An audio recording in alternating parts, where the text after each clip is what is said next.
Thierry Germain, bonjour. Bonjour. Donc vous nous accueillez ici au bar Le Richelieu à Exact. Tours-Centre. C'est un bar que vous venez souvent?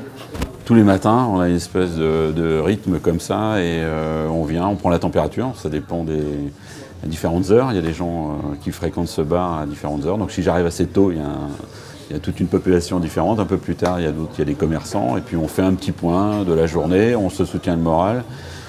Et puis on va attaquer notre matinée. Et souvent le midi, on se retrouve là. Et pourquoi pas le soir quand il fait beau. Et cet été, ça a été un peu plus difficile. Mais il y a eu quelques soirées intéressantes. En parlant de cet été, vous avez eu le temps de suivre un petit peu l'actualité? Pas trop, mais c'est vrai que quand je suis en vacances, j'achète quand même la presse.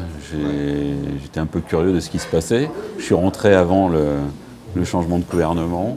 On a l'impression d'être spectateur dans tout ça, mais c'était pas inintéressant. Je crois qu'on a surtout été touchés par les conflits, où là, il y a vraiment des populations qui souffrent. Et c'est vrai qu'on a l'impression d'être dans une position très confortable en France et en vacances, par rapport à ces infos qui sont assez horribles en fait. Quel regard vous portez-vous sur la couverture médiatique de ces conflits justement? C'est très complexe parce que je crois que la vitesse de l'information est telle qu'on a un mal fou à être lucide. Donc on apprend les bombardements dans le quart d'heure qui suit, on apprend les assassinats.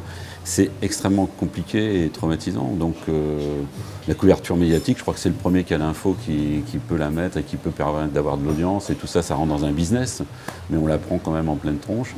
Et c'est assez inconfortable, mais il faut voir que, je répète, que nous, on est dans une situation heureuse et que ces gens-là ont certainement à vivre ces périodes hyper compliquées pour, j'espère, arriver à un peu plus de sérénité, parce que ça ne peut pas durer trop longtemps comme ça. Ouais, c'est sûr.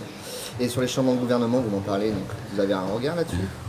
Oui, un regard économique déjà, parce qu'en fait, quand on est une petite entreprise comme la nôtre, où il y a 9 personnes, c'est une espèce de gros commerce, mais petite entreprise, on s'aperçoit qu'on est obligé de se débrouiller par nous-mêmes. Je pense que les visionnaires qui sont à la tête du gouvernement, ils ne vont pas régler nos échéances de fin de mois sans avoir des discussions trop populistes ou populaires. Je ne sais pas quel terme on pourrait utiliser. Je pense qu'il faut qu'on fasse face à nos engagements tous les jours, comme les commerçants qui sont autour de ce bar. Et on en discute un petit peu, on les regarde, on est parfois amusé, parfois énervé, mais il faut qu'on se débrouille par nous-mêmes. On espère à un moment donné que ces gens-là vont au moins nous donner des perspectives et nous donner l'envie d'avoir de l'ambition. Parce qu'aujourd'hui, c'est un petit peu compliqué. Très bien, Thierry Germain, je vous remercie en tout cas pour nous accueillir ici. Avec grand plaisir. Nous accueillir et on vous souhaite à bientôt. Donc on vous retrouve à la boutique Germain Photo. Exact, sans problème, tous les jours, sauf le lundi. Très bien.